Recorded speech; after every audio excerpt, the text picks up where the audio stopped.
నీ వాక్యము నా పాదములకు దీపమును, నా త్రోవకు వెలుగునే ఉన్నది.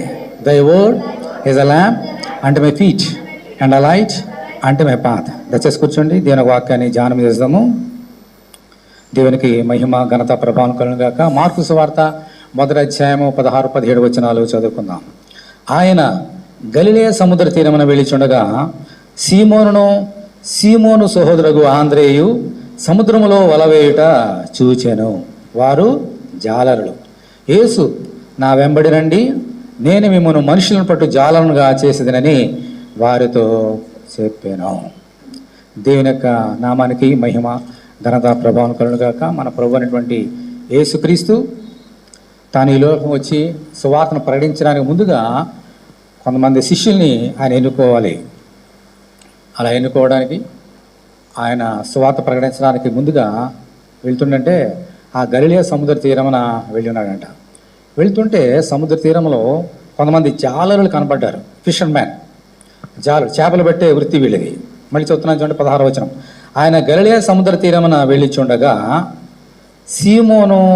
సీమోను సహోదరుగు ఆంద్రేయు సముద్రములో వలవేయట చూశాను. ఏం చూశాడమ్మా? సముద్రంలో వలవేయట చూచారంట ప్రభు. వల వేస్తే ఏం జరుగుతుంది? చేపలు పడుతాయి. ఓకే, అది చూశారంట. వల వేయడము, వలలో చేపలు పడ్డానికి వేస్తున్నారన్న సంగతి చూశారు. వారు జాలరులు. తర్వాత ఏం జరిగింది? యేసు ఏమన్నాడమ్మా? నా వెంబడి రండి. ఏమన్నాడు? నేను మిమ్మల్ని మనుషులను పట్టు జాలరులుగా చేసేదిననే వార్త చెప్పిన దేవుని స్తోత్రం. హల్లెలూయా. యేసుక్రీస్తు ఏం చూశాడమ్మా? వారు వలలు వేశారు, చూశాడు. వలలు ఏం పడతాయి? చేపలు పడతాయి. వారు జాలరులు. జాలరు పని ఏంటంటే వలలు వేయడం, చేపలను పడడం. అయితే ఇప్పుడు ప్రభు ఏమంటాడమ్మా? నేను మిమ్మలను మనుషులను పట్టు జాలరులుగా చేసేదను. మనుషులను పట్టు జాలరుగా చేసేదను. దీని భావం ఏంటి? మనుషులు చేపలు ఒకటేనా? ఏమిటి దాని అర్థం ఏంటి? నేను మిమ్మల్ని మనుషులను పట్టు జాలరులుగా చేసేదను. వల వేయకపోతే చేపలు దొరకవు. అలాగే మనుషులు కూడా మనుషులు పట్టు జాలరు. అంటే ఈ వల ఏంటి? సైతానుడు హవ్వని తన కుయుక్తితో వల వేసి పట్టుకున్నట్లు కాదు ఇది. ఆఖరికి సైతానుడు ఏం చేశాడమ్మా? హవ్వని వల వేసాడు. అక్కడ వల వేసి హవ్వని పట్టుకున్నాడు. ప్రభు ఆ మాట చెప్పట్లేదు. ఇక్కడ వల వేసినప్పుడు చేపలు పడతాయి, కానీ ఇక్కడ వల వేయడం అంటే నశించిపోతున్నటువంటి మనుషులను పట్టుకొని వారిని దేవునికి రాజ్యం వైపు తీసుకుని వెళ్ళటే ప్రభు యొక్క ఉద్దేశము. అంటే చాలామంది ఇలాగ అంటారు, ఆ యేసు వలేసి పట్టుకున్నాడు అని. నో, నశించిపోతున్నటువంటి మనుషులను వెతికి పట్టుకోవడం. వలేయటువంటి ఏంటి? పట్టుకొని వారిని దేవునికి రాజ్యంలో నడిపించడమే దేవుని యొక్క ఉద్దేశము. ఓకే, వారందరూ జాలరు. సరే, బాగా ఉంది. ప్రభుకు ఉద్దేశం ఉన్నది అదే నేర్చుకోవాలి మనందరం కూడా. మనము దేవుని రాజ్యంలో వెళ్ళడం కాదు, మన ద్వారా అనేక మంది దేవునికి రాజ్యంలో రావాలి. అదే ఆయన ఉద్దేశం. అందుచేత ఆ ప్రభు ఆ మాట అన్నాడు. అన్న తర్వాత ఏం జరిగింది చూడండి, 18వ వచనం. వెంటనే ఏం జరిగిందమ్మా? వారు తమ వలలు విడిచి ఆయనను వెంబడించారు. దేవుని స్తోత్రం. హల్లెలూయా. ఈ శిష్యులందరూ కూడా ప్రభు అన్నాడు రండి. మరి చాలా జాగ్రత్తగా ప్రభు ఏమన్నాడమో, నా వెంబడి రండి, నేను మిమ్మల్ని మనుషులను పట్టు జాలరులుగా చేసిన వారితో చెప్పిన. వెంటనే వారు తమ వలలు విడిచిపెట్టి ఆయనను వెంబడించారు. వలలు విడిచిపెట్టేశారు. ఆ వలతో ఏం వేస్తున్నారు? చేపలు పడుతున్నారు. అది విడిచిపెట్టేశారంట. ప్రభువుని వెంబడించారు. తర్వాత 19వ వచనం. ఆయన ఇంకా కొంత దూరం వెళ్ళి జెబెదయి కుమారుడు యాకోబును అతని సహోదరుడు యోహానును చూచెను. వారిద్దరు అన్నదమ్ములు. వారు దోణిలో ఉండి తమ వలలు బాగు చేసుకొని చూడండి, వీరు కూడా జాలరులే. వెంటనే ఆయన వారిని పిలవగా, యేసుక్రీస్తు వారిని కూడా పిలిచాడు. ఎలాగా? పేతురుని ఎలా పిలిచాడు, అందరిని, వీరిని కూడా, యాకోబుని యోహాను కూడా పిలుస్తున్నారు. వెంటనే ఆయన వారిని పిలవగా వారు తమ తండ్రి అయిన జెబెదయి దోణిలో జీతగాని రొద్ద విడిచిపెట్టి ఆయనను వెంబడించిరి. దేవుని స్తోత్రం. హల్లెలూయా. ఇక్కడ నలుగురిని చూస్తున్నాం. పేతురు, ఆంద్రేయ, యోహాను, యాకోబు. ఓకే, ప్రభు చెప్పాడు రండి నేను మనుషులను బట్టి జాలనగా చేస్తానని. పేతురుని ఆంధ్ర ఏం చేశారంటమ్మా? తమ వలలు విడిచిపెట్టి యేసుని వెంబడించారు. ఇంకా తర్వాత ఏం జరిగింది? యోహాను, యాకోబు ఏం చేశారంట?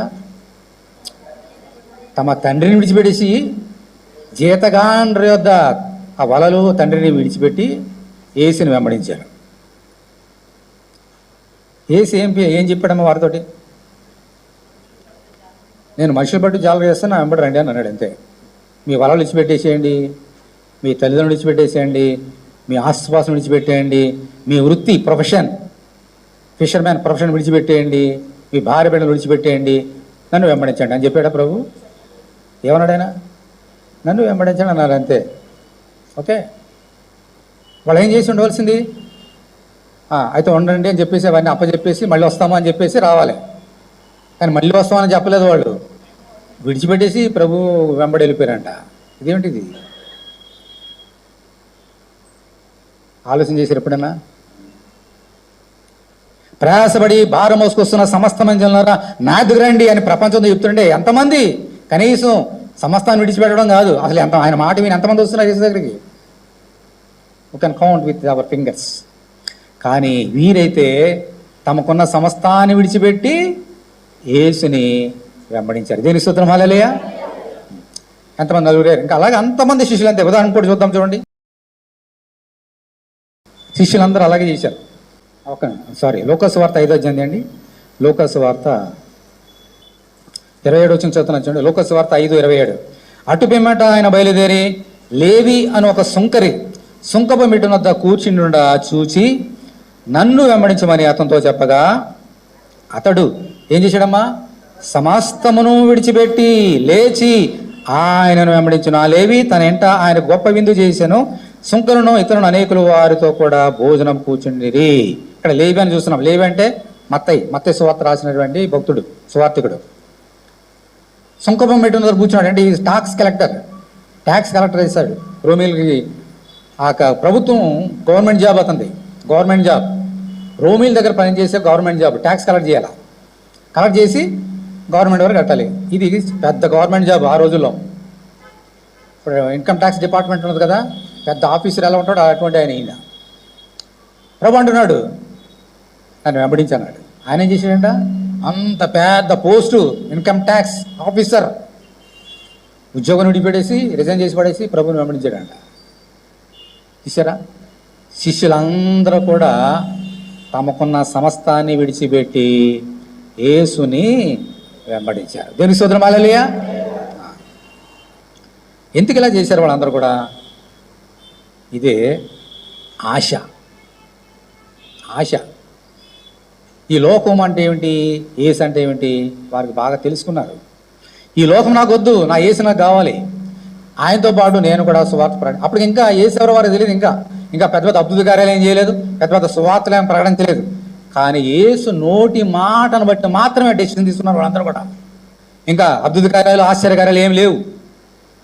కేవలం యేసు నోటి మాట, నన్ను వెంబడించడం చెప్పగానే సమస్తాన్ని విడిచిపెట్టేశారు. ఏమమ్మా, మన ఉద్యోగం ఉంది, గవర్నమెంట్ జాబ్ విడిచిపెట్టేసి లేదా పనులను విడిచిపెట్టేసి ఇంకా మందిరంలో కూర్చున్నాం అనుకోండి, మన జీవితాలు ఎలా ఉంటాయి? మన ఉద్యోగాలను పెట్టేశాం, మనకున్న పనులన్నీ విడిచిపెట్టేశాం, యేసుని వెంబడించడానికి నిర్ణయం తీసుకున్నాం. హాయిగా ఉంటుందా మన జీవితాలు? ఎలా ఉంటాయి? గట్టిగా చెప్పలే, గట్టిగా చెప్పండి, గట్టిగా. మనకున్న అసలు ఉద్యోగాలతోనే ఇల్లు గడవడం చాలా కష్టం. కటిపోటీ జీతాలతోటి భార్య బిడ్డలను పోషించడం అనేది కష్టం ఉన్న ఉద్యోగాలతోటి. ఆ ఉన్న ఉద్యోగం పోతే ఇంకా జీవనోపాధి ఏం చేస్తాం? భార్య బిడ్డను ఎలా పోషించగలుగుతాం? అయినా వారు ఏమాత్రము సంకోచించలేదు. మా భవిష్యత్తు ఎలా ఉంటుందో మాకు అనవసరం, ఆయనే చూసుకుంటాడు అని సమస్తాన్ని ఏం చేశారమ్మ వారు? విడిచిపెట్టేశారంట. ఇటువంటి వారు ఎంతమంది ఉంటారు చెప్పండి? మన శిష్యులు అని అంటాం కదా, వాళ్ళు ఎంత వారు జీవితాన్ని దారబోసారు ప్రభు కొరకు ఒకసారి ఆలోచించండి. తమ జీవితాన్ని ప్రభు సమర్పించారు. భార్యలు విడిచిపెట్టేశారు, బిడ్డలు విడిచిపెట్టేశారు, తల్లిదండ్రులు విడిచిపెట్టేశారు, ఆస్తుల్ని, ఆఖరికి గవర్నమెంట్ జాబులు లాంటి జాబులు, మంచి మంచి జాబులు కూడా విడిచిపెట్టేశారు. విడిచిపెట్టి ప్రభుని వారు వెంబడించారు. ప్రభు వారికి ఏమైనా నష్టం కలిగేస్తాడమ్మా అలా చేస్తే? ఇలాగూ ఆశ కలిగి ప్రభు దగ్గరికి వస్తే ప్రభు విడిచిపెడతాడా? ప్రభు ఒక మంచి మాట అన్నాడు.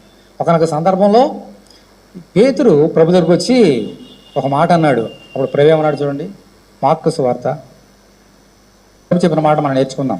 చాలాసార్లు వింటున్నాము, కానీ వాక్యం నుంచి మనం మనోనేత్రం వెలిగింపబడినట్లుగా చూడాలి. మత్తయి సువార్త 10వ అధ్యాయము 37వ వచనం చదువుతున్నాను చూడండి. మత్తయి 10:37. తండ్రినైనను తల్లినైనను నాకంటే ఎక్కువగా ప్రేమించేవాడు నాకు పాత్రుడు కాడు, కుమారునైనను కుమార్తెనైనను నాకంటే ఎక్కువగా ప్రేమించేవాడు నాకు పాత్రుడు కాడు, తన సిలువను ఎత్తుకొని నన్ను వెంబడింపిన వాడు నాకు పాత్రుడు కాడు, తన ప్రాణము దక్కించుకున్నవాడు దాన్ని పోగొట్టుకొనును, కానీ నా నిమిత్తము తన ప్రాణం పోగొట్టుకున్నవాడు దానిని దక్కించుకున్నాడు. దేవుని స్తోత్రం. హల్లెలూయా. తండ్రినైనను తల్లినైనను అన్నదమ్ములను అక్క చెల్లెలనైనను నా నిమిత్తం విడిచిపెట్టేవాడు అంటున్నాడు. లేదంటే నాకంటే ఎక్కువగా వారిని ప్రేమించొద్దు అని అర్థం. నాకంటే ఎక్కువగా వారిని ప్రేమిస్తే మీరు నాకు పాత్రులు గారు. తన సిలువను ఎత్తుకొని నన్ను వెంబడింపవాడు నాకు పాత్రుడు గాడు. ఎవరైనా ప్రాణం అంటే పోగొట్టుకుంటాడు. నా నిమిత్తం ప్రాణాన్ని పోగొట్టుకుని సిద్ధపడితే వారు ప్రాణం దక్కించుకుంటాడు అంటున్నాడు ప్రభు. ఎగ్జాక్ట్లీ ఇదే చేశారు ఆ శిష్యులందరూ కూడా. వారు తల్లిదండ్రులు విడిచిపెట్టడానికి, భార్యల్ని, బిడ్డల్ని, సమస్తాన్ని, ఉద్యోగాలను విడిచిపెట్టడానికి కారణం ఏంటంటే ప్రభు చెప్పినటువంటి ఈ మాటే, నాకంటే ఎక్కువగా దేనిని ఎవరిని ప్రేమించవద్దు. ఆ మాటను బట్టి వారు సమస్తాన్ని విడిచిపెట్టారు. ఇప్పుడు ఈ యొక్క సమస్తాన్ని విడిచిపెట్టినటువంటి వీరందరి తరఫున పేతురు యేసును ఒక మాట అడిగాడు. దానికి జవాబు ప్రభు ఏం చెప్పాడు చూద్దాం. ఇప్పుడు చూడండి, మార్కు సువార్త 10వ అధ్యాయం అండి. మార్కు 10:28. మార్కు సువార్త 10వ అధ్యాయము 28వ చెప్తున్నాను చూడండి. పేతురు, ఇదిగో మేము ఏమన్నాడమ్మా, సమస్తమును విడిచిపెట్టి నిన్ను వెంబడించదమని ఆయనతో చెప్పసాగాను. ఏమంటున్నాడమ్మా ప్రభు దగ్గరకు వచ్చి, యేసయ్యా మేము సమస్తాన్ని విడిచిపెట్టి నిన్ను వెంబడించితిమి అంటున్నాడు.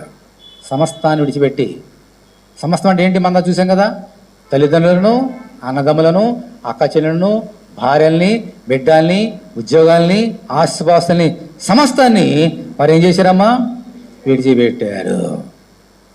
ఓకే, ఇప్పుడు మళ్ళీ వద్దాము. వీరు మాత్రమే కాదు, ఆ తర్వాత కూడా ఒక చక్కని కార్యం జరిగింది. చూడండి, అపోస్తుల కార్యములు 4వ అధ్యాయం తీయండి. అపోస్తుల కార్యములు 4వ అధ్యాయం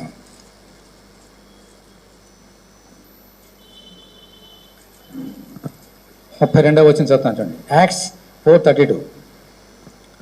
విశ్వసించిన వారంటే ఎవరు? యేసునందు విశ్వాసం ఉంచిన వారందరూ ఏక హృదయమును ఏకాత్మయు గలవారై ఉండిరి. ఎవడనూ తనకు కలిగిన వాటిలో ఏది తనదని అనుకోనలేదు. వారికి కలిగినదంతయు వారికి సమష్టిగా ఉండెను. ఇదిగాక అపోస్తలులు బహుబలముగా ప్రభువైన యేసు పునరుద్ధానమును గూర్చి సాక్ష్యమిచ్చిరి. దైవకృప అందరి యందు అధికముగా ఉండెను. ఇప్పుడు చూడండి 34. భూములైనను ఇండ్లైనను కలిగిన వారందరూ వాటిని అమ్మిన వాటి వెల తెచ్చి అపోస్తుల పాదముల వద్ద పెడిచి వచ్చిరి. వారు ప్రతి వానికి వాని అక్కర కొలది పంచిపెట్టారు కనుక వాళ్ళు ఎవరికైనా కొద్దు లేకపోయాను. కుప్రలో పుట్టిన లేవీయుడగు యోసేపు అని ఒక ఆడుండెను. అతనికి అపోస్తులు హెచ్చరిక పుత్రుడు అనగా అని అర్థమిచ్చు బర్నబా అని పేరు పెట్టి ఉండిరి. ఇతడు భూమి గలవాడై ఉండి దానిని అమ్మి దాని వెల తెచ్చి అపోస్తుల పాదముల వద్ద పెట్టాను. ఇంకా చూడండి, ఈ యొక్క శిష్యులు అయితే ఏం చేశారమ్మా, సమస్తాన్ని విడిచిపెట్టారు. ఇంకా యేసు చనిపోయి తిరిగి లేచిన తర్వాత దేవుని వాక్యం ప్రబలుతున్నప్పుడు సంఘం అంతా ఏం చేసిందంటమ్మా, ఇల్లున్నాయా, ఇల్లు అమ్మేశారంట, భూములు అమ్మేశారంట. అమ్మేసి ఆ డబ్బాంతా తీసుకొచ్చి ఎక్కడ పెట్టుకున్నాడు? బ్యాంకులో పెట్టుకున్నారా? సాహకాల దగ్గర పెట్టారా? వడ్డీ కోసం. ఏం చేశారంట? అపోస్తుల ఎవరైతే వీరికంటే ముందుగా సమస్తాన్ని విడిచిపెట్టారో వారి పాదముల వద్ద పెట్టారు. మీరు సమస్తాన్ని విడిచిపెట్టేశారు కదా, ఇదిగో మేము కూడా సమస్తాన్ని విడిచిపెట్టాం అని వారి పాదములు పెట్టగానే దానిని అందరూ ఇలాగా ఎవరైతే సమస్తాన్ని విడిచిపెట్టి అక్కడ ఉన్నారో వారందరికీ సమృద్ధిగా ఏ కొద్దు లేకుండా అందరూ సమిష్టిగా ఉండి ఏకాత్మ ఏకహృదయం కలిగి ఏకబోధనం చేసి సమృద్ధిగా అక్కడ ఉన్నారు. అంటే ఏం చేశారమ్మా? ఇటు అపోస్తులైనటువంటి 12 అపోస్తులు కానీ అక్కడ ఉన్నటువంటి విశ్వాసులు కానీ అందరూ ఏం చేశారు? సమస్తాన్ని విడిచిపెట్టేశారు. అర్థమవుతుందా? సమస్తాన్ని విడిచిపెట్టారంట. ఇప్పుడు దానికి జవాబు ఏంటి? వీరందరూ విడిచిపెట్టారు కదా, దీనికి జవాబు యేసయ్య ఏం చెప్పాడు చూద్దాం. మార్కు సువార్త 10వ అధ్యాయం ఇప్పుడు మార్కు 10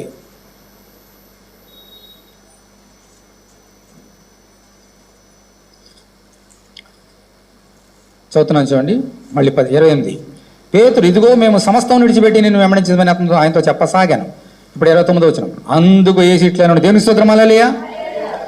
నా నిమిత్తమును సువార్త నిమిత్తమును ఇంటినైనను అన్నదమ్ములనైనను అక్క చెల్లెలనైనను తల్లిదండ్రులనైనను పిల్లనైనను భూములైనను విడిచినవాడు ఇప్పుడు ఇహమందు హింసలతో పాటు 100 ఇండ్లను అన్నదమ్ములను అక్క చెల్లెలను తల్లులను పిల్లలను భూములను రాబో లోకమందు గట్టిగా గట్టిగా నిత్య జీవనం పొందునని మీతో నిశ్చయముగా చెప్పుచున్న దేవుని స్తోత్రం, హల్లెలూయా.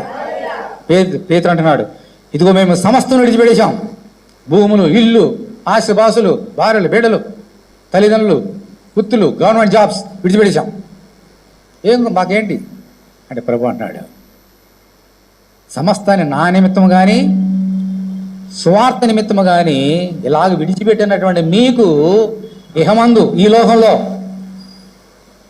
ఏమన్నాడమ్మ తర్వాత? ఇహమందు అసలు సమస్య మీరు బైబిల్ చదవడం రాదు మీకు. అసలు సంగతి వదిలేసి మిగిలిన చదువుతున్నారు. చదువుతున్నాను చూడండి. ఏమన్నాడు ప్రభు? ఏమన్నాడు చూడండి, నీదే నేర్చుకోవాలి. ఇప్పుడు ఇందాక చెప్పాము 29వ వచనంలో, నా నిమిత్తం సువార్త నిమిత్తం ఇంటి నేను అన్నదమ్ములను అక్క చెల్లెలను తల్లిదండ్రులను పిల్లలను భూములను విడిచినవాడు ఇప్పుడు ఇహమందు హింసలతో పాటు. ఇది వదిలేసి మిగిలిన చదువుతున్నారేంటి? అసలు సంగతి ఇది. హింసలతో పాటు అంటే యేసు క్రీస్తునందు విశ్వాసం ఉంచిన మనకు, స్వార్థ నిమిత్తము పాటుపడుతున్న మనకు ఈ లోకంలో ఏమొస్తాయి? హింసలు వస్తాయి. దీన్ని మనకి ఇష్టం లేదు కాబట్టి చదవడం మానేస్తాం, వినడం మానేస్తాం. ఎవరికైనా నీకు కష్టాలు కావాలా సుఖం కావాలంటే ఏం కోరుకుంటాడు? నాకు ఏసీ కావాలని కోరుకుంటాడు. ఎండ కావాలా ఏసీ కావాలంటే ఏం కోరుకుంటాడు? ఆ ఎండలో నిలబడంటే నిలబడతాడు. ఎవరైనా వెళ్ళి ఎండలో అది ఇక్కడే కూర్చోలేకపోతున్నాం, నాకు ఏసీ కావాలంటాం కదా. కానీ ప్రభు ఏమన్నాడు చూడండి, సువార్త నిమిత్తము నా నిమిత్తము మీరు విడిచిపెట్టారా, ఈ లోకమందు మీకు ఏమొస్తాయమ్మా? హింసలు వస్తాయి. Some tribulation you have to face. చాలామంది అలా హింసలు అనుభవించారు. ఎటువంటి హింసలు అనుభవించారు తెలుసమ్మా? ఈ యొక్క శిష్యులు యేసుని వెంబడించడానికి సమస్తం విడిచిపెట్టే వాళ్ళు ఎటువంటి హింసలు పొందారు. ఈ హింసలు చూసిన తర్వాత బ్లెస్సింగ్స్ వెళ్దాం. హెబ్రీలా మళ్ళీ ఇక్కడికి వద్దాం. హెబ్రీలు రాసిన పత్రిక 11వ అధ్యాయం తీయండి. హెబ్రీ 11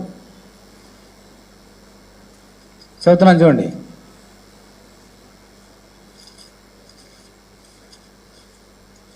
హెబ్రీ రాసిన పత్రిక 11వ అధ్యాయం 36వ వచనం. మరికొందరు అంటే విశ్వాసులు సమస్తాన్ని విడిచిపెట్టడానికి శిష్యులు కానీ ఆయన విశ్వాసం ఉంచిన వారు కానీ చూడండి, మరికొందరు తిరస్కారములను, తర్వాత ఏమందమ్మా, కొరడా దెబ్బలను, మరి బంధకములను, తర్వాత ఖైదును అనుభవించిరి, రాళ్లతో కొట్టబడిరి, తర్వాత కట్టి చదవండి, రంపముతో చదవడం చాలా ఈజీ కదా. రంపముతో కోయబడ్డారంట. రంపం వంటగదిలో చిన్న ఆ కత్తిలో కోసుకుంటేనే 4 రోజులు ఏడుస్తాం. రంపంతో కోసారంట యేసు కోసం సమస్తాన్ని విడిచిపెట్టిన వారిని.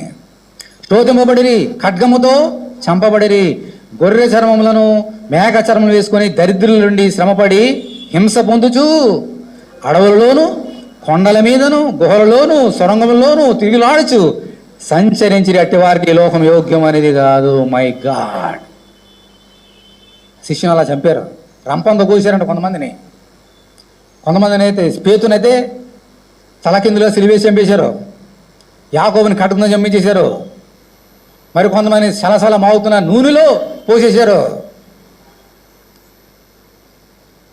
ఇంత హింసలు వచ్చినాయి వాళ్ళందరూ కూడా. వీరు భయపడిపోయి పారిపోయి పొండి అని పారిపోతే సొరంగంలో ఉన్నారంట, అరణ్యంలో ఉన్నారంట, చంపేస్తారేమో భయపడిపోయి. అరణ్యంలో ఎలా ఉంటుందమ్మా, బయటికి వెళ్తే ఒక నిమిషం నిలబడలేం, బయట సమస్యలు పడిపోతాం కిందకి. సొరంగాల్లో అరణ్యాలు ఎంత వేడి ఉంటుంది, అక్కడ ఫ్యాన్లు లేవు, ఏసీలు లేవు, కూలర్లు లేవు. ఇవన్నీ అనుభవించారు. ఏనాడు కూడా ప్రభువా నిన్ను వెంబడిస్తే ఇన్ని హింసలా అని అనలే. ఎందుకనంటే ప్రభు ఇంకో మాట చెప్పాడు, హింసలతో పాటు 2 అక్షరాలు పాటు అన్నాడు. అక్కడ మీకు హింసలే వస్తానంటే అది వేరే విషయం, కానీ అలాగనలే ప్రభు. పరీక్ష పాస్ అవ్వాలంటే ముందు ఎగ్జామ్ రాయాలి. ఎగ్జామ్ రాయాలంటే నువ్వు కష్టపడాలి. కష్టపడకుండా ఎగ్జామ్ రాయకుండా పాస్ అయిపోవాలంటే ఉద్యోగం అంటే రాదు. కష్టపడాలి, చదవాలి, ఎగ్జామ్స్ రాయాలి, కాంపిటేటివ్ ఎగ్జామ్ రాయాలి, అప్పుడు నీకు ఉద్యోగం. ఏం లేకుండా ఉద్యోగం రామంటే రాదు. వచ్చినట్టుగా ఆ విలువ తెలీదు. దేవుడిచ్చి ఆశీర్వాదం పొందుకోవాలంటే ఓ మనుషుడా, ఓ సేవకుడా, ఒక విశ్వాసి, ముందు నీకు హింసలు వస్తాయి. అవన్నీ అనుభవించాడు అందరూ కూడా. ఎప్పుడు ఇంట్లో కూర్చొని హాయిగా ఉన్నాను కాదు, సమస్తాన్ని విడిచిపెట్టినందుకు హింసలు. ఎవరు చేస్తారండి ఆ కార్యం? ఇప్పుడు ఏమన్నాడు ప్రభు చూడండి, మళ్ళీ చూడండి. ఇప్పుడు మార్కు సువార్త 10వ అధ్యాయం రండి. మార్కు సువార్త 10వ అధ్యాయం. ఇప్పుడు ఇహమందు 30వ వచనం. హింసలతో పాటు దేవుని స్తోత్రం హల్లెలూయా, 100 ఎండ్లను, అన్నదమ్ములను, అక్కచెల్లెలను, తల్లులను, పిల్లలను, భూములను. ఈ లోకంలో మనం ఏం పోగొట్టుకున్నా, మనం చదువుకున్న అపోస్తల కార్యంలో ఇల్లు, భూములన్నీ నిర్మిస్తారు. ఇక్కడ అపోస్తలు అయితే భార్య బిడ్డల్ని, తల్లిదండ్రులు, అన్నదమ్ములు, వృత్తుల్ని, గవర్నమెంట్ జాబ్స్ వదిలిపెట్టేశారు. మీకేమీ నష్టం కలగదు. ఈ లోకంలో మిమ్మల్ని పోషించేవాడును నేనే, అరచుచుండు పిల్ల కాకులకు ఆహారం పెట్టేవాడు నేనే, మిమ్మల్ని పోషించేవాడు నేనే. కాబట్టి ఏమి తిందుమో, ఏమి త్రాగుదమో, ఏమి ధరించుకుందామో చింతించొద్దు. రండి, నా పిలుపు రండి, దేవుని రాజ్యాన్ని వెతకండి, నన్ను వెతకండి, అవన్నీ మీకు అనుగ్రహపడతాయి. దేవుని స్తోత్రం హల్లెలూయా. అది ఇహమందు. ఈ లోకంలో వచ్చే 2 సంగతులు నేర్చుకున్నాం. ఈ లోకంలో మనకేమొస్తాయమ్మా, హింసలు వస్తాయి. దాంతోపాటు ఏం పోగొట్టుకున్నామో వాడికి రెట్టింపు మనకి దేవుడు ఇస్తాడు. యోబు ఏం చేశాడు, రెట్టింపు పట్టుకుంటున్నాడు కదా శ్రమలు అనుభవించిన తర్వాత. అలాగే రెట్టింపు, మన ఏమి నష్టం ఏం జరగదు. ఇది ఈ లోకంలో అన్నింటికంటే ప్రాముఖ్యమైనది ఇంకోటి చెప్పాడు ఆయన. ఇది అసలే సంగతి. ఇది మళ్ళీ చదువుతున్నా.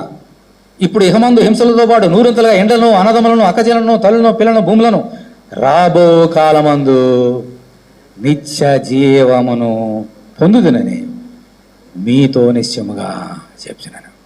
వీళ్ళందరూ కూడా ఎవరైతే సమస్తను విడిచిపెట్టారో వాళ్ళందరూ కూడా హింసలు, ఈ లోకం సంబంధమైన ఆశీర్వాదాలతో పాటు they will receive the eternal life, నిత్య జీవాన్ని వారు పొందుకుంటారు. దేవుని స్తోత్రం హల్లెలూయా.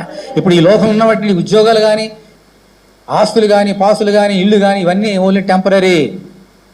మనం ఎంతకాలం జీవిస్తాం అంతకాలం ఎంజాయ్ చేస్తాం. 100 కోట్లు సంపాదించినా నాకు జీవితకాలం 60, 70, 80 అంతే, విడిచిపెట్టవలసిందే.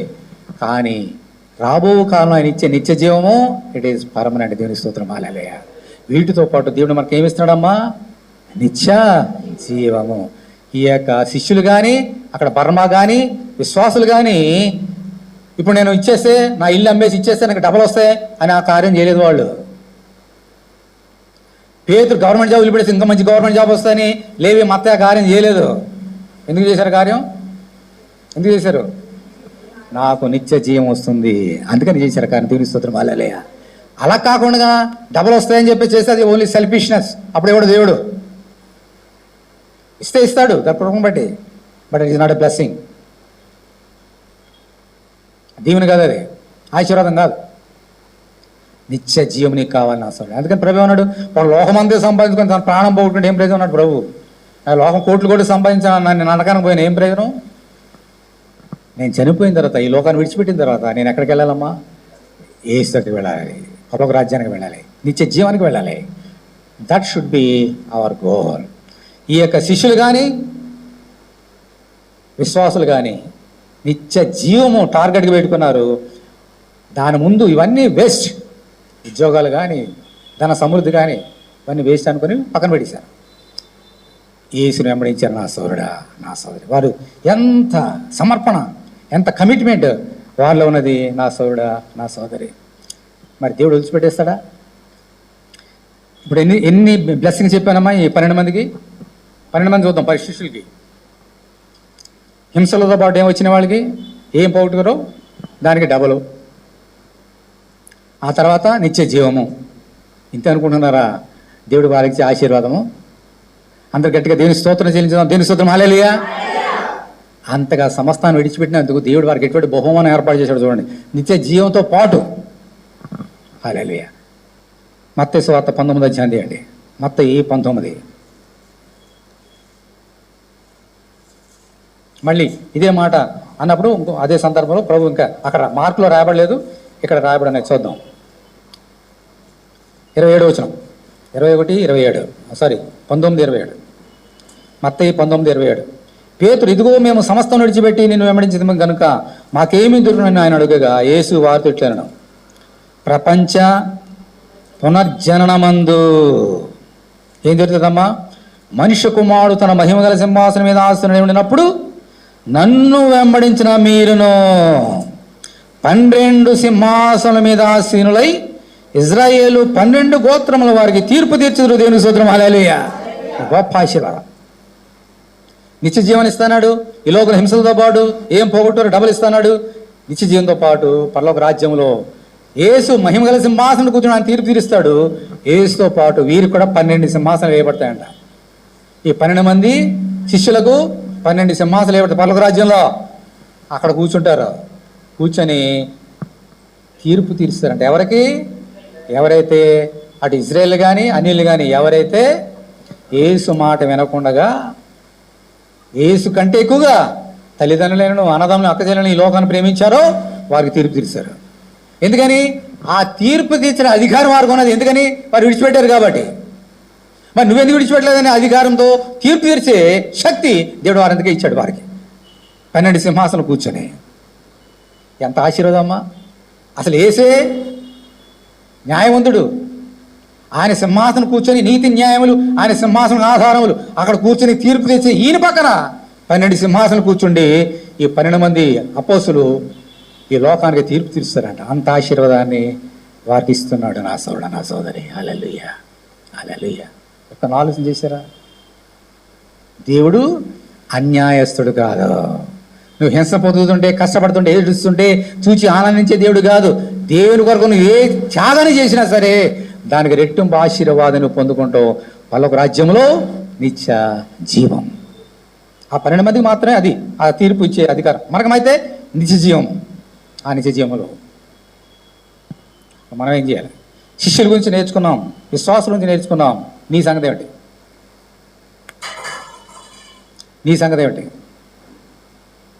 యేసు కొరకు నువ్వేం విడిచిపెట్టావు? ఏం విడిచిపెట్టావు దేవుని కోసం? ఒక 5 నిమిషాలు విడిచిపెట్టాం దేవుని కొరకు. ఇంకేం విడిచిపెడతావు? దేవుని కొరకు 5 నిమిషాలు కేర్ చేయడం. ఇక్కడ దేవుని కోసం ఒక 10 నిమిషాలు, పావు గంట దేవుని ఆరాధన చేయడానికే నీకు సమయం సరిపోదు. ఇంకా జీవితంలో వారిలోకి ఏమైనా సమయం దేవునికి ఇచ్చేస్తావు? గుండె చీల్చుకొని ఆలోచన చేయి నా సోదరు, నా సోదరే. వారు సమస్తాన్ని విడిచిపెట్టారు. అడగలేకపోయినా నువ్వేం విడిచిపెడతావు? ఏం విడిచిపెడతావు దేవుని కొరకు? Nothing. We need comfort. We should be in comfort zone. We don't want any tribulations. ఇంకా నిత్య జీవం ఎలాగ వస్తుంది నా సోదరుడు, నా సోదరి? బై ది వే వినండి. యేసు ఎంత గొప్పవాడు వినండి, ఎంత ప్రేమమయ్యాడు వినండి. ప్రేమయే కదా. ఎంత ప్రేమ అండి ఆయన. కృపయే కదా. ఎంత కృప అండి ఆయనకి. హల్లెలూయా. అమ్మా నీ పేరు పెట్టుకు అక్కడ, బాబు నీ పేరు పెట్టుకు అక్కడ. నీ అన్నదమ్ములను విడిచిపెట్టి, మీ భర్తను విడిచిపెట్టేసి, మీ భార్య విడిచిపెట్టేసి, పిల్లల్ని విడిచిపెట్టేసి, మీ ఇల్లు విడిచిపెట్టేసి, అద్దిల్లో సొంత ఇల్లో పనిచేసి పనులను విడిచిపెట్టేసి అని చెప్పాడు నీతోటి. అని చెప్తున్నాడా నీతోటి? మీ ఉద్యోగాలు విడిచిపెట్టి, మీ పనులు విడిచిపెట్టని చెప్తున్నాడా?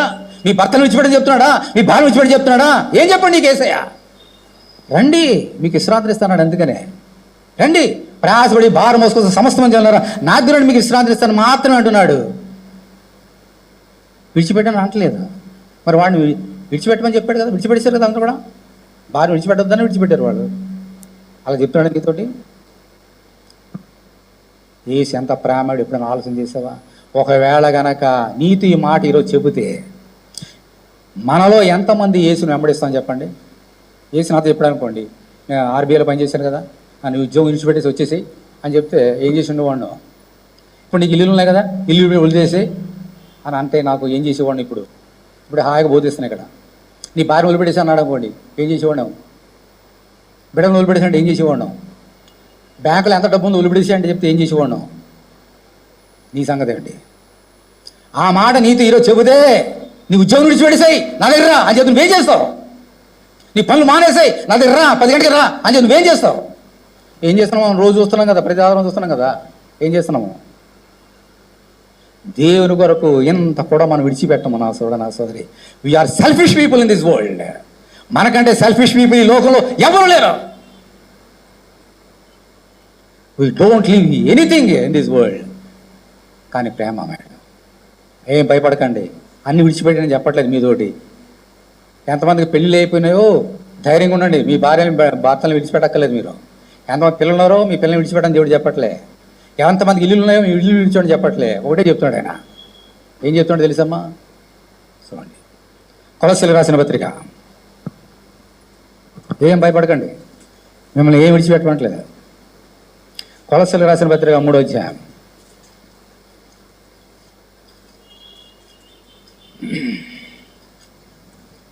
3వ అధ్యాయం, కొలస్సియన్స్ 3rd chapter verse 1.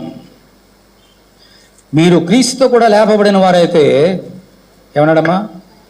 పైనున్న వాటిని వెదకుడి, అక్కడ క్రీస్తు దేవుని కుడి పార్శ్వన కూర్చున్నాడు. పైనున్న వాటి మీదనే గాని భూ సంబంధమైన వాటి మీద మనస్సు పెట్టుకొనకొడి. ఇదే దేవుడు నిన్ను కోరుతున్నాడు. నీ మనసు ఎక్కడ ఉండాలమ్మా? భూమి మీద కాదు, పైన. ఏముంది పైన? ఏముంది పైన? సూర్యుడు, చంద్రుడు, ఇవా పైన ఉండేవి. ఏంటి? నిత్యజీవం ఉందామమ్మా, నిత్యజీవము. పైన వాడిని మీదనే ఏంటిది? నిత్యజీవము.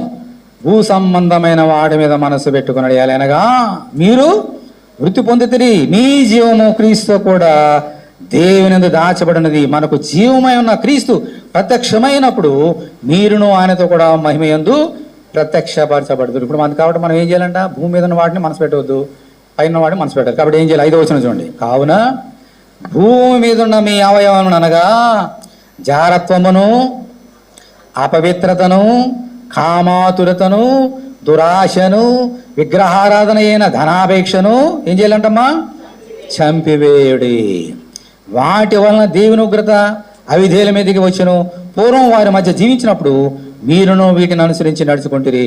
ఇప్పుడైతే మీరు కోపం, ఆగ్రహం, దుష్టత్వము, దూషణ, మీ నోట బూతులు అను వీటిని అన్నిటినీ విసర్జించుడి.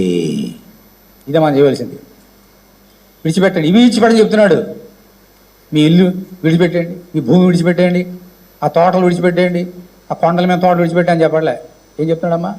కోపం విడిచిపెట్టు, అసహ్యం విడిచిపెట్టు, దొంగతనం విడిచిపెట్టు, ఇతను తిట్టడం విడిచిపెట్టు, బూతులు విడిచిపెట్టు. ఇవి చేయమంటున్నాడు అంతే అమ్మా. ఇప్పుడు ఇందాక చెప్పినట్టుగా మీ పొలాలన్నీ విడిచిపెట్టండి. ఎంతమంది విడిచిపెట్టి వస్తారో చర్చికి? నెక్స్ట్ వీక్ నుంచి 0. నేనండి అంతే. దేవుడు అలా చెప్పట్లేదు. దేవుడు మంచివాడు. దేవుడికి స్తోత్రం చెల్లింది. దేవుడి స్తోత్రం హల్లెలూయా. అంత మంచివాడు. మీకు ఏం చెప్పట్లేదు, నాకేం చెప్పట్లేదు. బూతులు మానేమంటున్నాడు, కోపం మానేమంటున్నాడు, ఆగ్రహం మానేమంటున్నాడు, ఈ లోకంలో సమస్తాన్ని విడిచిపెట్టమంటున్నాడు, నన్ను ఆరాధించి రమ్మని చెప్తున్నాడు. మనం ఎలా ఉందాం నా సోదరుడు, నా సోదరి? ఒకసారి పక్కన వైపు చూడండి. రంపాలతో కోసేసారు కదా వాళ్ళని. అమ్మా, మీరు ఎప్పుడైనా అలా చేశారా? ఖడ్గంతో చంపేశారు కదా, అనుభవం నీకు వచ్చిందా? సలసల మాగుతున్నట్టు నూనెలో పాడేశారు కదా, నిన్ను ఎవరైనా పాడేశారు అలాగా? అయినప్పటికీ నేను దేవుని వారు విడిచిపెట్టలేదు కదా. మనం ఎందుకు విడిచిపెట్టలేకపోతున్నావు? దేవుని కొరకు, దేవుని కొరకు సమయాన్ని ఎందుకు వెళ్ళకపోతున్నావు? దేవుని కొరకు నీ కొరకు 6 గంటలు సులువు మీద ఎండలో, మండుటి ఎండలో రక్తం కారుస్తూనే ఉన్నాడు. 6 గంటలు. దేవుని మందులో 3 గంటలే ఉంటాం, 10 నుంచి 1 గంట వరకు. నీ సమయాన్ని ఎంత వెచ్చిస్తున్నావు దేవుని కొరకు? ఇలా చెప్పినట్టుగా వీఆర్ సెల్ఫిష్ పీపుల్. కానీ ఐ లవ్ యూ జీసస్ అంటాం. Jesus I love you. పెదలతో వచ్చే ప్రేమ కాదు. నా సోదర, నా సోదరి, హల్లెలూయా, హల్లెలూయా. ఏ విడిచిపెడుతున్నావు ప్రభు కొరకు? ఏ విడిచిపెడుతున్నావు? హల్లెలూయా, హల్లెలూయా. విడిచిపెట్టకపోతే ఏమవుతుంది? విడిచిపెడితే ఏమవుతుంది చూసినాం. నిత్య జీవం పైన లోకంలో, ఈ లోకంలో హింసల పాటు అన్ని ఆశీర్వాదాలు వస్తాయి. విడిచిపెట్టకపోతే ప్రభు కొరకు. ఇంకా ఈ లోకం, శరీరాశ, నేత్రాశ, జీవడంబం, వీటి మీదే నువ్వు మనసు పెడితే నువ్వు ఎంత నష్టపోతావో నేర్చుకో ఈరోజు.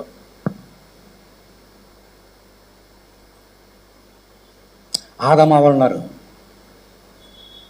ఏసు చెప్పాడు, ఈ తోటలో ఉన్నటువంటి ఏ ఫలం తినండి, మంచి చెడు తెలియనిచ్చు ఫలాన్ని మాత్రం తినవద్దని చెప్పాడు. ఓకే, సైతానుడు వచ్చాడు, శోధించాడు. అవేం చేసిందమ్మా? ఏం చేసింది చెప్పండి, స్త్రీలు చెప్పండి. అవేం చేసింది? నాకు వినపడతారు గట్టిగా. తినేసి భర్త కూడా ఇచ్చింది. భర్త అంటే చాలా ప్రేమ కాబట్టి. ఎన్ని ఫలాలు తిన్నది అవ్వ? ఒకటి తిన్నదా? ఎన్ని తిన్నది? భర్తకి ఎన్ని ఇచ్చి ఉంటుంది బహుశా? ఈ మొగుడు తీసుకొని భర్త కూడా ఇచ్చింది కదా. ఒకటే సగం సగం తిన్నారంట. బైబిల్ దేవుని వాక్యం చెప్తున్నా చూద్దాం. చూడండి, ఆదికాండం తీయండి.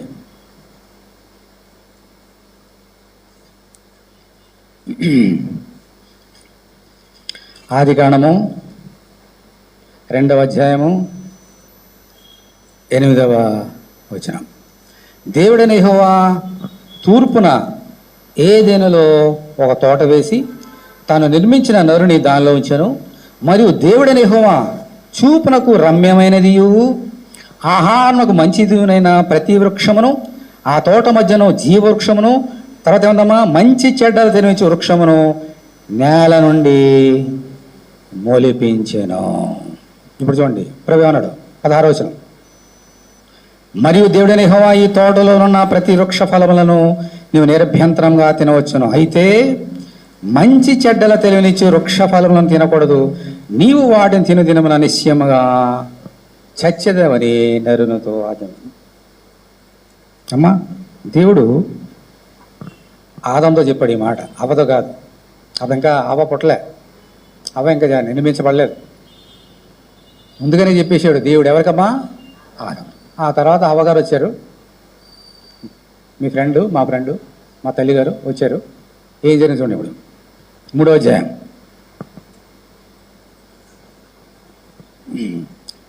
3వ వచనం. అయితే తోట మధ్యన చెట్టు ఫలము గూర్చి దేవుడు మీరు చావకున్నట్లు వాటిని తినకూడదని వాటిని ముట్టకూడదని చెప్పినని సర్పము తనను. అందుకు సర్పము, మీరు చావనే చావరు, ఏలనగా మీరు వాటిని తినదినమని మీ కన్నులు తెరవబడనరియు మీరు మంచి చెడ్డలు ఎరిగిన వారే దేవతలే ఉందరని దేవుని తెలియని సీతో చెప్పగా. ఇప్పుడు ఆ రోజున చూడండి, అందరూ చూడండి కళ్ళు తెరిచి, స్త్రీ ఆ వృక్షము ఆహారకు మంచిదియు కన్నులకు అందమైనదియు వివేకమిచ్చు రమ్యమైనది ఉండడం చూసినప్పుడు ఆమె దాని ఫలములలో ఒకటి తీసుకొని ఉందా? ఏముంది అక్కడ? గట్టిగా ఒకటా? ఎన్ని తీసుకుంది? కొన్ని తీసుకొని తిని తనతో పాటు తన భర్త కొని ఇచ్చాను, అతడు కూడా తినను. వారు తిన్నది ఇందాక సహోదరి చెప్పినట్టుగా ప్రేమ ఎక్కువైపోయి ఒకటే పక్షం ఇది 2 కొరుకొని తినలేదు. ఇంకా ప్రేమ ఎక్కువై ఆళ్ళొకటి ఈలోటి చెరోటి తినలేదు. కొన్ని ఫలాలు తిన్నారు. ఒక ఫలం తీసుకొని ఇంకోటి తీసుకొని నేను తీసుకుని అనలేదు. కొన్ని ఫలములు, మై గాడ్, కొన్ని ఫలం తీసుకుంది, తినేసింది. నేను ఒక్కటి తింటే బాగోదని చెప్పేసి భర్త తింటే ఆయన కూడా తిన్నాడు. ఆయన ఒక్కటి తిన్నాడా? ఆయన కూడా కొన్ని ఫలాలు, బహుశా ఎన్ని తిని ఉంటుంది, ఎన్ని తిని ఉంటుంది బహుశా, ఎన్ని ఫలాలు కోసి ఉంటుందా ఆలోచించేద్దాం. ఎన్ని ఫలాలు కోసి ఉంటుంది బహుశా? మనం బయటికి వెళ్ళగానే ఏం అడుగుతాం? ఏమో డజన్ ఎంత అని అడుగుతాం, పరక అంత అని అడుగుతాం. పరక అంటే 13, కేజీ అంతా అడుగుతాం. ఎన్ని కోసుకున్నా ఎన్ని డజనో లేదంటే కేజీ, అంతే కదా. ఒక డజన్ అనుకుందాం, ఈజీగా ఉంటుంది. ఒక డజన్ పళ్ళు కోస్తుంది. అందుకని ఇప్పుడు లెక్కలు డజన్ అమ్ముతున్నారు, అందుకనే ఒకండి. ఓకే, భర్త అంటే చాలా ప్రేమ అనుకోండి, ఏం చేసి ఉండేది? ఒక 2 పళ్ళు తిని మిగిలినంత 10 పళ్ళు భర్తకి ఇచ్చి ఉండేది. ఎప్పుడు? భర్త అంటే ప్రేమ ఉన్న వాళ్ళు చేసే కార్యం అది. ఈ మొగోళ్ళు గొప్ప ఏంటి, మేము తక్కువ, నువ్వెంత నేనంతే అని సమానం అనుకోనుకోండి. 6 తిని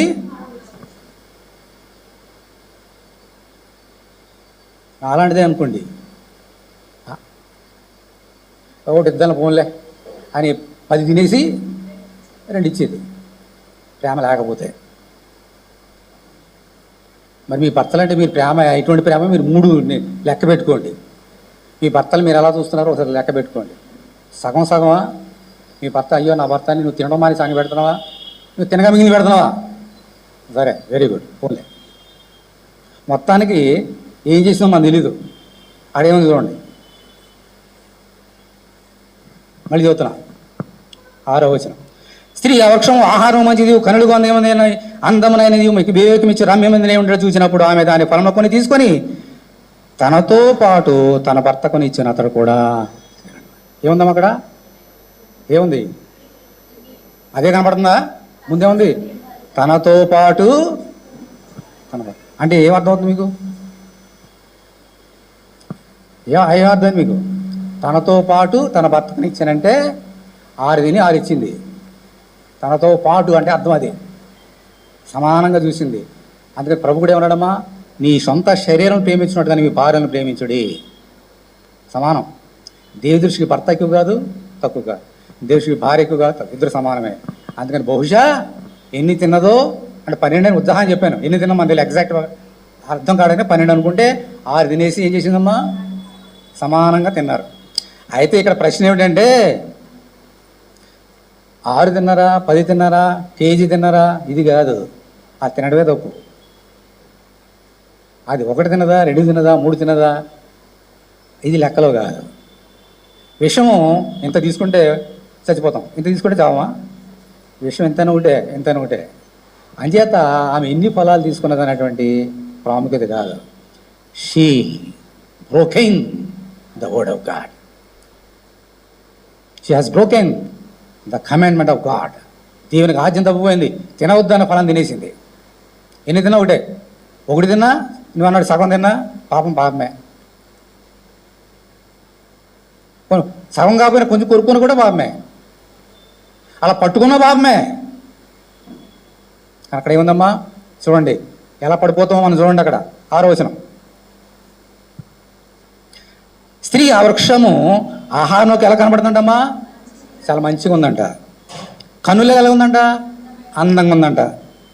వివేకం ఇచ్చు రమ్యమైనది. మన కళ్ళకి అందం కనబడుతుంది అనుకోండి, రమ్యం కనబడుతుంది అనుకోండి, తింటే బాగుంటుంది అనుకుంటాం. ఏం కోరుకుంటాం మనం అందరం కూడా? అదే కోరుకుంటాం కదా. అక్కడ అన్ని చెట్లు ఉన్నాయి కదా, అవన్నీ అందంగా లేవా? అవి రమ్యంగా లేవా? దేవుడు అలా చేయలేదా? అవి ఆహారం మంచివి కదా? అది ఇంతకాలం ఎంత బ్రతుకుంటే వాళ్ళు అందరూ కూడా. చూసారా, ఏది వద్దున్నాడో అది చేయటమే మనిషికి ఇష్టం. బైబిల్ అందుకని మహాజ్ఞానం వాడన్నాడు. మనము ఇంట్లో నీళ్ళున్నాయా? మనందరికి నీళ్ళుంటాయా? ఎవరు లేని వాడు కూడా నీళ్ళుంటాయి తాగడానికి. ఓకే, నీళ్ళు తాగుతాం. కానీ బైబిల్ ఏమని చెప్తామని తెలుసమ్మా, మన ఇంట్లో బిందు నీళ్ళు తాగినా బాగోవంట, దొంగిలించిన నీళ్లు తీపి అన్నాడు జ్ఞాని. మన ఇంట్లో ఎన్నున్నా పక్క నుంచి ఎవరితో కూడా దొంగిలించి తెచ్చుకోండి గ్లాసులు సగం, ఆ తాగుతుంటే కోకోకోల తాగినట్టు ఉంటుంది అంట వాళ్ళకి.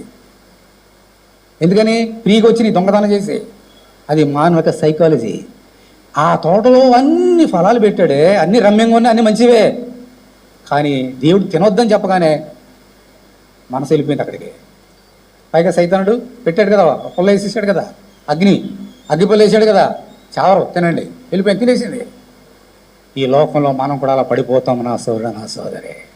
కళ్ళకి అందం కనబడినా పడిపోతాం, రమ్యంగా ఉంటే పడిపోతాం, నాకేదో మంచి తిరుగుతున్నట్టు పడిపోతాం, దేవుని పక్కన పెట్టేస్తాం,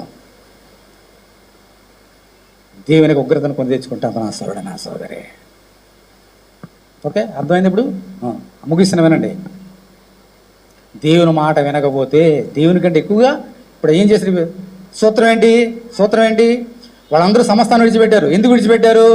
ప్రభు చెప్పిన మాట, తల్లిదండ్రులను, అన్నదమ్ములను, అక్క చెల్లెలను, భూములను, నీళ్ళను నాకంటే ఎక్కువ ప్రేమించేవాడు నాకు పాత్రుడు. కాబట్టి అందరూ విడిచిపెట్టేశారు. ఆ నిత్య జీవనం పొందుకున్నారు అందరూ కూడా. ఇప్పుడు ఆదామవ్వలు దేవుని ప్రేమించారా? వారి శరీరాశల్ని, నేత్రాశల్ని, జీవడమ్మాలను ప్రేమించారా? మరి వీరు దేవునికి రాజ్యానికి అర్హులా? పైన వాటిని వెతుకుడి, భూమి మీద ఉన్న మీ శరీరాశను చంపేయండి అని చెప్తుంటే ఏది చేయొద్దన్నాడు అది చేశారు. అంటే దేవుని వారు ప్రేమించలేదు, వారి శరీరాశల్ని, వారి నేత్రాశల్ని, వారి జీవడంబాల్ని వారు ప్రేమించారు. కాబట్టి ఏం జరిగింది? చూడండి, మనం చదివాను మొట్టమొదటిసారి. ఆ తోటలో ఏం నాటాడమ్మా? 2వ అధ్యాయంలో చదివాను. ఎంతమంది గమనించారు? చెప్పండి, ఎన్ని చెట్లు నాటాడైనా? తినడానికి ఎన్ని కావాలో అన్ని పెట్టాడు. ఆ తర్వాత ఇంకేం పెట్టాడు ఆయన? ఇంకో 2 చెట్లు ఉన్నాయి అక్కడ. మంచి చెడు తెలియనిచ్చే చెట్టు ఒకటి, తర్వాత ఏముంది అక్కడ? జీవ వృక్షం. ఇప్పుడు రండి, వీళ్ళు తినేసిన తర్వాత ఏం జరిగింది? 3వ అధ్యాయం అండి. శపించాడు దేవుడు వారిని. సరే, ఆ శాపం మన చిన్నప్పటి నుంచి ఉంటున్నాము, అక్కర్లేదు. శాపాన్ని శాపించిన తర్వాత, పొండని గెంటేసిన తర్వాత ఏం జరిగింది చూడండి. 22వ వచనం, 3:22. ఆదికాండము 3:22. అప్పుడు దేవుడైన యెహోవా, ఇదిగో మంచి చెడ్డలను ఎరుగునట్లు ఆదాము మనలో ఒకని వంటి వాడాయను. కాబట్టి అతడు ఒకవేళ తన చేయి చాచి ఏముందమ్మ తర్వాత జీవవృక్ష ఫలమును కూడా తీసుకొని తిని నిరంతరము జీవించినేమో అని దేవుడైన యెహోవా అతడు ఏ నేల నుండి తీయబడనో దాని సేద్యపరులకు ఏదేను తోటల నుండి అతను పంపివేశను. అప్పుడు ఆయన ఆదామును వెళ్ళబట్టి ఏదేను తోటకు తూర్పు దిక్కున కెరూబులను జీవవృక్షమునకు పో మార్గమును కాచుటకు ఇటు అటు తిరుగుచున్న ఖడ్గ జ్వాలలు నిలబెట్టాను. మై గాడ్, ఎందుకు ఇలా జరిగింది వినండి. దేవుడు ఏదైనా తోటలో అన్ని ఫలాలు పెట్టి ఎందుకు సృష్టించాడు? ఆయన అక్కడ ఎందుకు పెట్టాడు? మంచి చెడు తెలియచి ఫలాన్ని ఎందుకు పెట్టవలసి వచ్చింది? జీవవృక్షము. జీవవృక్షం అంటే ఏంటి? నిత్య జీవాన్ని. జీవ వృక్షం అంటే నిత్య జీవం. అందుకని చెప్పాడు కదా, వాళ్ళు తినేసి నిరంతరం జీవించలేమంటే చచ్చిపోరు ఇంకా తింటే, ఆ ఫలాలు తింటే. ఎందుకు పెట్టవలసి వచ్చింది మరి? తినడానికి పెడితే సరిపోయేది కదా. అసలు ఈ లోకంలో ఈ సమస్యలు వచ్చేది కాదు. ఆదివారంలో వచ్చి ఆరాధన వచ్చే సమస్య కూడా వచ్చేది కదా. మనకి ఇంటి దగ్గర కూర్చోవాళ్ళు హాయిగా రెస్ట్ తీసుకున్నాను ఆదివారం ఆల్రెడీ అని. వారు గనక దేవుని చెప్పిన మాట విని సైతాను శోధించినా అది తిని ఉండకపోతే తర్వాత వారికి ఆ ఫలాల్ని ఆయన తినిపించి ఉండేవాడు. దీని స్తోత్రం హల్లెలూయ. వారి కోసమే సమస్తాన్ని సృష్టించాడు. ఈ లోకంలో ఏమి సృష్టించిన మనుషుల కొరకే. ఏలండి అన్నాడు ఆయన, ఏలండి మీ కొరకే సమస్తము. అవి కూడా మనుషుల కొరకే ఏర్పాటు చేశాడు. కానీ they failed to receive the blessing.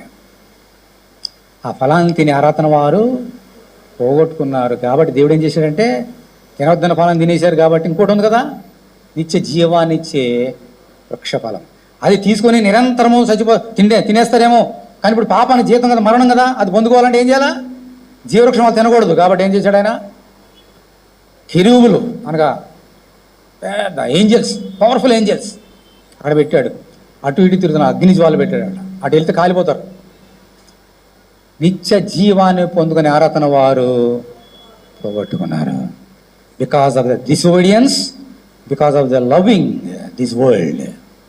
ఈరోజు నీవు కానీ నేను కానీ ఈ లోకాన్ని ప్రేమిస్తే నిత్య జీవాన్ని మనము పోగొట్టుకుంటాం. దేవుడు అక్కడికి వెళ్ళకుండా నీకు అడ్డుబండలు వేస్తాడు, అగ్ని జ్వాలు పెడతాడు. నిత్య జీవానికి మనం వెళ్ళలేం. అందుకనే దేవుని మాట వినాలి.